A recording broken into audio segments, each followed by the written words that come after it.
Want to be a happier person? Join the club, right? Don't we all? I have learned in the last 5 years a couple of things that I was doing wrong that have been getting in the way of my own happiness, things that I was doing to myself. And I'm going to share one of them with you in this video, but I'll share another one another time.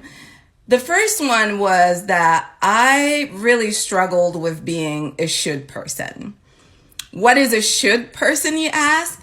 It's someone who has very strong ideas about how things should go, how life should be, how everyone should behave.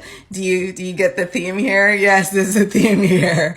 It's all about having expectations, how things ought to be. So I would come up with these schemes in my head, these ideas, these views of, that are perfectly crafted of how things should be. And I would go out in the world ready to experience that. And whenever life, situations, and people did not live up to the scheme that I created as a should person, that would become very frustrating for me. And that frustration would, manifest as, sadness or anger or grief. It would be very, very hard for me to accept, that whatever I conjured up and what's happening are not the same. And that was devastating.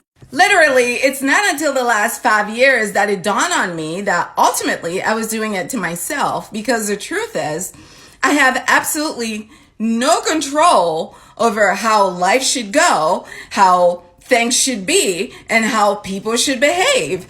And the fact that I thought I might is ridiculous. And more importantly, just because I think that's the way things should be doesn't mean that's what everyone else thinks. That's just my tiny little slice of the 8 billion people here on earth. So in a way, I was basically making my own bed of disappointments and just waiting to lay in it at one point or another, because inevitably that's what's going to happen. Because naturally, as we already established, I don't know how things are going to go. So where do I get off even creating a scenario around it and expecting it to happen? How pretentious. I have since noticed this pattern playing out in various parts of my life, and I had to make a change. And the change now is that I accept things exactly as they are. I don't make excuses for other people's behavior. I don't make excuses for my own behavior. I don't have any expectations whatsoever of life. I just go with the flow.